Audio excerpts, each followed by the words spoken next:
Good morning student. इस video में हम कवर करेंगे class 10th chapter 5 exercise 5.2 question number 11। देखते हैं हम question number 11। Which term of AP 3,15,27,29 dash will be 132 more than it's 54 term. That means आपको एक ही क्वेश्चन के अंदर आपसे 2 क्वेश्चन है यहाँ पर। तो सबसे पहले जो पार्ट 1 है इसका हम सॉल्व कर लेते हैं। विच टर्म ऑफ एपी, सबसे पहले आपसे पूछा है कि इस एपी का कौन से नंबर का टर्म, दैट मीन्स एन आपको बताना होगा, विल बी 132 मोर देन 132 ज़्यादा होगा 54 टर्म से। तो पहले हम इसकी 54 टर्म पता लगा लेते हैं। उसमें क्या प्लस कर दें, 132 अगर प्लस कर देंगे तो हमें पता चल जाएगा इसकी कौन सी नंबर की टर्म होगी, मतलब कोई ना कोई nth नंबर की टर्म होगी जिससे ये ज़्यादा होगा। तो सबसे पहले अपन क्या करते हैं, इसमें इसकी 54 टर्म, 54 टर्म कैसे पता लगाएं, हमको ए पी गिवन है तो 54 टर्म क्या हो सकती है हमारी, a प्लस 53d। ए हमारा 3 है और d हमारा 15 में से 3 माइनस करेंगे तो d आ जाएगा। तो हम इसकी 54 टर्म पता लगा लेते हैं सबसे पहले।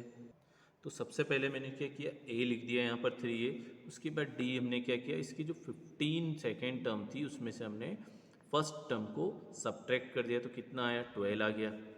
अब 54 इक्वल टू कितना हो गया हमारा, a प्लस 53d।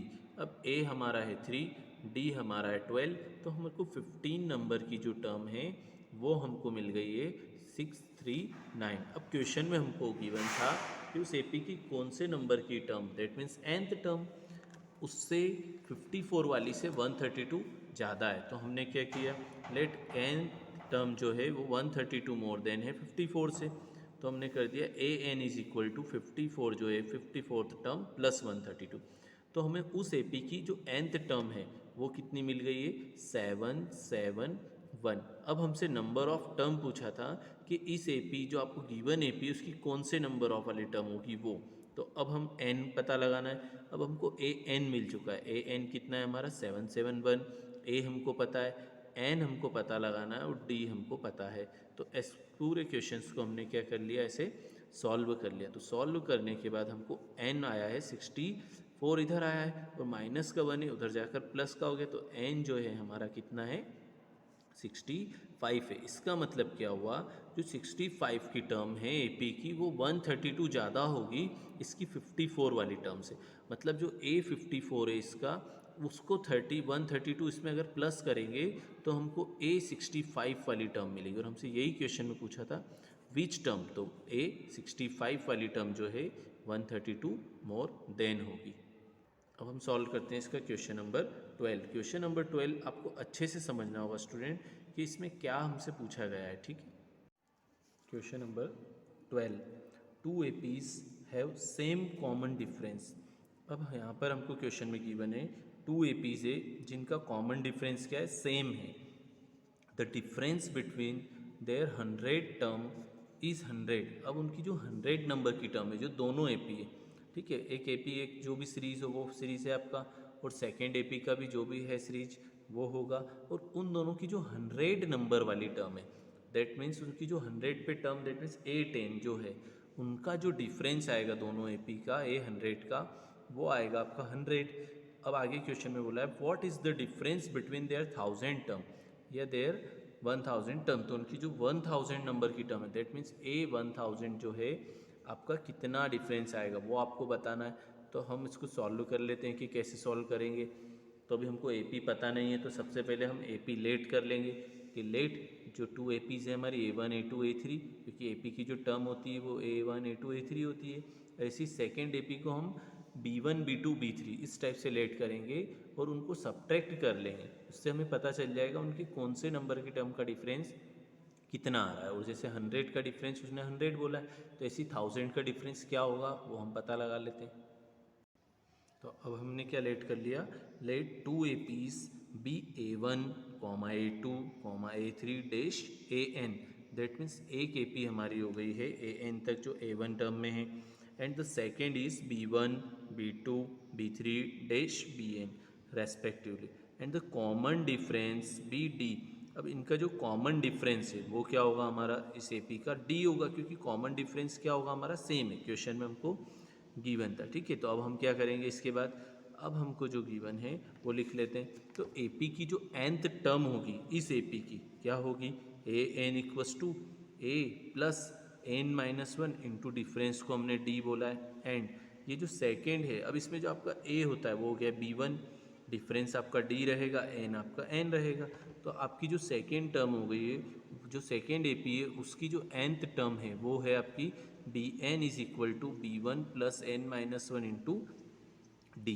अब हमको क्वेश्चन में बात हो रही है इनके डिफरेंस की। अगर हम इनकी nth टर्म का डिफरेंस निकालते हैं तो हम देखते हैं क्या आता है। तो वैसे ही 100 टर्म का डिफरेंस क्या आएगा, वैसे ही 1000 टर्म का डिफरेंस क्या आएगा। वन बाय वन हम सॉल्व कर लेते हैं क्योंकि हमको 2 एपीस डिफरेंट गिवन है और डिफरेंट एपीस का हमको डिफरेंस बताना है, ठीक है। तो अब हम क्या कर लेते हैं, इस एपी की टर्म में से nth टर्म में से इस एपी की nth टर्म को सब्ट्रैक्ट कर लेते हैं। तो क्या किया स्टूडेंट, हमने an में से bn को सब्ट्रैक्ट किया। जैसे ही हमने इस टर्म में से इसको सब्ट्रैक्ट करा तो ये फर्स्ट वाला हो जाएगा, इसमें से इसको सब्ट्रैक्ट। अब हम ब्रैकेट ओपन करते हैं। तो ब्रैकेट ओपन करने पर क्या होगा स्टूडेंट, यहाँ पर अगर देखते हैं हम तो साइन चेंज हो जाएंगे। कैसे, जैसे ये तो a1 एज इट इज़ रहेगा, ये आपका n-1 इंटू डी रहेगा, यहाँ पर प्लस माइनस माइनस का b1 हो जाएगा और यहाँ पर प्लस माइनस माइनस का हो जाएगा आपका n-1 इंटू डी। तो अब हम देखते हैं इसमें तो जो an माइनस बी एन है स्टूडेंट वो हमारा आ रहा है, ये प्लस का n-1 इंटू डी है, ये माइनस का है, तो ये दोनों एक दूसरे से क्या हो गए हमारे, कैंसल। तो हमारा an माइनस बी एन हमारा क्या आया स्टूडेंट, a1 माइनस b1। मतलब आप इस AP की nth टर्म मतलब कोई सी भी टर्म, 10 टर्म हो तो भी यही आएगा, 100 टर्म हो तो भी यही आएगा, 1000 टर्म हो तो भी यही आएगा। इसका मतलब जो AP का जो डिफरेंस है, क्योंकि हर बार ये वाली टर्म इससे कैंसिल हो जाएगी तो a1 माइनस b1 आएगा, मतलब हमेशा फर्स्ट टर्म का ही डिफरेंस आएगा। तो हमारा nth टर्म का डिफरेंस ये आया है, तो 100 टर्म का डिफरेंस भी यही होगा। अभी मैंने जैसा बताया, 100 टर्म का डिफरेंस हमको गिवन भी है कि कितना है 100। तो इसी टाइप से क्या होगा, 1000 टर्म का डिफरेंस भी यही आएगा, a1 माइनस बी वन। अब a1 माइनस बी1 इसके इक्वल, किसके इक्वल है, 100 के, और ये दोनों इसके equal, that means a1 minus B1 की वैल्यू भी क्या हो गई, 100। तो हम क्या बोल सकते हैं, इसकी जो 1000 टर्म है उनका डिफरेंस भी क्या होगा स्टूडेंट, 100 ही होगा। दैट मीन्स हमेशा जो कॉमन डिफरेंस होगा दोनों AP की, चाहे वो 100 नंबर की टर्म हो, 500 नंबर की टर्म हो, या कोई से भी नंबर की टर्म हो, a1 माइनस बी1 आएगा। और a1 माइनस बी1 100 है हमारा, क्योंकि 100 टर्म का डिफरेंस 100 है, तो 1000 टर्म का डिफरेंस भी क्या आ जाएगा हमारा, 100 आ जाएगा। और यही हमसे पूछा था कि 1000 टर्म का डिफरेंस बताना है, तो हम लिख देंगे hence the difference between 1000 term is 100। अब हम देखते हैं इसका नेक्स्ट क्वेश्चन। अब हम देखते हैं इसका 13 नंबर का जो क्वेश्चन है, how many 3 digit number are divisible by 7। अब क्वेश्चन में गिवन है 3 डिजिट नंबर, तो अब हमको पता होना चाहिए स्टूडेंट कि 3 डिजिट नंबर स्टार्ट कहाँ से होते हैं और एंड कहाँ पर होते हैं। और आपसे क्वेश्चन में बोला है कि वो 7 से ही डिविजिबल हो। तो अब ऐसे 3 डिजिट नंबर हम देख लेते हैं कितने होंगे, that means n, how many, that means आपको n बताना है। तो पहले आपको AP बनाना होगा, AP अगर आप बना पाए तो आप बता पाएंगे। तो अब 3 डिजिट नंबर स्टार्ट कहाँ से होते हैं स्टूडेंट, 100, क्योंकि 99 जो होता है हमारा 2 डिजिट नंबर है। अब 3 डिजिट नंबर क्या होता है, 100, 101, 102, 103, ऐसे हम 3 डिजिट नंबर कहाँ तक जाएंगे, 999 तक, क्योंकि उसके बाद 1000 आ जाएगा, 1000 4 डिजिट नंबर है। तो हमको इसी के बीच में से, दैट मीन्स 100 में से 999 के बीच में से ऐसे नंबर फाइंड आउट करना है जो 7 से डिवाइड होते हो। और 7 से डिवाइड होने के बाद हम इसकी क्या बना देंगे, एक AP बना देंगे। और जैसी AP फॉर्म हो जाएगी तो हम उसमें से फर्स्ट टर्म उसकी फाइंड आउट कर लेंगे, एन टर्म फाइंड आउट कर लेंगे, और उसके बाद हमको डिफरेंस पता चल जाएगा तो हम उसको n पता लगा लेंगे, तो हमको पता चल जाएगा how many terms, that means कितनी टर्म है उस AP के अंदर। तो अब हम क्या लिख देंगे, फर्स्ट 3 डिजिट नंबर, जो सबसे फर्स्ट 3 डिजिट नंबर होता है दैट इज डिविजिबल बाय 7, जो 7 से ही डिविजिबल हो, वो होगा 105। मतलब 101, 102, 103, 104, 100, ये 7 से डिविजिबल नहीं होंगे। तो फर्स्ट नंबर है 105। तो सेकेंड क्या होगा, इसमें 7 प्लस कर दो, 112, थर्ड क्या होगा, फिर 7 प्लस कर दो 119। अब हमको ऐसे ही क्या करना है, लास्ट 999 जो है इस ये वाला 7 से डिवाइड नहीं हो रहा है तो 998 देखना होगा, 997 देखना होगा। तो वो जो लास्ट नंबर होगा हमारा 999 से पहले वो होता है 994 जो हमारा 7 से डिवाइड होगा, क्योंकि इसके बाद अगर 7 से डिवाइड होगा तो हो जाएगा 1001। दैट मीन्स वो वाला नंबर हो जाएगा हमारा किससे डिवाइड होगा, वो नंबर हमारा 7 से डिवाइड होगा और वो 4 डिजिट का बन जाएगा। और ये हमको चाहिए नहीं, हमको 3 डिजिट चाहिए। तो हम एपी बना लेते हैं। एपी क्या होगी, फर्स्ट 105 है, सेकंड 112 है, डैश 994 जो है ये हमारा लास्ट नंबर है जो किससे डिवाइड होगा, 7 से डिवाइड होगा, वो भी 3 डिजिट का। ठीक है, अब एपी बन गई है हमारी। एपी की फर्स्ट टर्म हमें पता है, डिफरेंस हम पता लगा लेंगे। Last term that means nth term 994 है, तो हमें क्या पता लगाना है, ओनली नंबर ऑफ टर्म कितनी होगी इस एपी में, n पता लगाना है। फॉर्मूला हम जानते हैं, a n is equals to a plus n minus one. इसमें ए एन रख दिया हमने, ए रख दिया है यहाँ पर n minus one into D, D हमने रख दिया है यहाँ पर। तो n हमारा आया है 128। जैसे ही n हमारा 128 आया है तो हम क्या बोल देंगे, 128 3 digit number are divisible by 7। That means 7 से डिविजिबल होने वाले 128 नंबर है, वो भी 3 डिजिट के। अब हम देखते हैं इसका next question, question number 14। Question number 14 भी क्वेश्चन नंबर 13 जैसा है, तो पहले हम उसका क्वेश्चन रीड कर लेते हैं क्या गिवन है क्वेश्चन में। क्वेश्चन नंबर 13 हमारा गिवन है, how many multiples of 4। That means पहले हमको गिवन था हाउ मेनी डिजिट या how many numbers divisible by 7 था।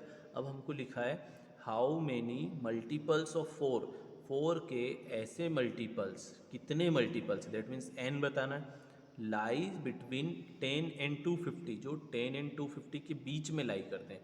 तो 10 तो 4 का मल्टीपल है ही नहीं, 4 का मल्टीपल तो 8 है, क्योंकि 4 2 जो 8 होता है, फिर 10 नहीं है। तो उसके बाद 10 और 250 के बीच में चाहिए, तो फिर क्या होगा, 4 3 ज़ा 12, दैट मीन्स 12 16 20 डैश, ऐसे क्या हो जाएगा, एपी चलती जाएगी। अब 250 से कम होना चाहिए, 250 से कम कौन सा नंबर होगा, हम डिवाइड करके देख लेते हैं कि ऐसा कौन सा नंबर है जो 250 से कम हो और 4 का मल्टीपल हो। ठीक है, तो ये हम कर लेंगे, तो इससे भी हमारी एपी बन जाएगी। जैसे ही एपी बनेगी तो ए पता चल गया है 12 है, डी हमको पता है 4 है, लास्ट टर्म अगर हमको पता चल जाए तो हम एन पता लगा सकते हैं। तो ये जो हमारा एपी बनेगा ये बन जाएगा 12 16 20 24 डैश 248। दैट मीन्स 248 जो है वो 4 का मल्टीपल होगा जो 250 से कम है। तो अब हम इसके लिए n फाइंड आउट करते हैं। कैसे फाइंड आउट करेंगे हम n, तो हमारा a हो गया है 12, d 4 हो गया है, n बताना है, फॉर्मूले में वैल्यू पुट करी तो n आ जाएगा हमारा 60। दैट मीन्स 10 to 250, 10 से लेकर 250 के बीच में 60 ऐसे नंबर हैं जो किसके मल्टीपल हैं, जो 4 के मल्टीपल होंगे। क्लियर। अब हम देख लेते हैं इसका लास्ट क्वेश्चन, क्वेश्चन नंबर 15। इस वीडियो में हम यही कवर करेंगे, नेक्स्ट वीडियो में हम 16 से कवर करेंगे। Question number 15, for what value of n are the nth term of 2 APs 63, 65, 67 and 3, 10, 7 equal. That means in दोनों AP की n की ऐसी क्या वैल्यू लें हम, मतलब नंबर ऑफ ऐसी कौन सी जो n है वो लें तो ये दोनों AP के जो नंबर हैं वो इक्वल आ जाए। दैट मीन्स क्या होगा, ऐसा कौन सा नंबर है, ऐसी कौन सी टर्म है जो इस AP की दोनों की इक्वल हो। जैसे इसकी थर्ड टर्म 67 है, कितनी है इसकी 17 है, तो हो सकता है इसकी nth टर्म जो भी हो वो 80 आए और इसकी भी 80 आ जाए। तो ऐसा कौन सा नंबर है, तो हमको क्या बताना है, n बताना है। तो हम क्या करेंगे स्टूडेंट, इस दोनों AP के लिए हम इसकी nth टर्म फाइंड आउट कर लेते हैं। इसकी nth टर्म क्या होगी, a plus n minus one into D, तो ये फर्स्ट इक्वेशन हो जाएगी। अब इस AP की nth टर्म क्या होगी, a n equals to 3 plus n minus one into 7। 3 plus कैसे आया, इस AP का a 3 है और डिफरेंस 7 है, तो ये हो जाएगा। अब क्वेश्चन में हमको गिवन है कि दोनों इक्वल है, तो ये दोनों आपस में इक्वल है, LHS इक्वल है, तो RHS भी क्या होगा, इक्वल। तो हमने इन दोनों को क्या कर दिया, इक्वल। अब हम जब इसको पूरा सॉल्व कर लेंगे तो n जो है हमारा कितना आ जाएगा, 13। तो जो 13 नंबर की टर्म होगी दोनों AP की, वो क्या होगी, इक्वल होगी आपस में। तो इसका आंसर था हमारा 13।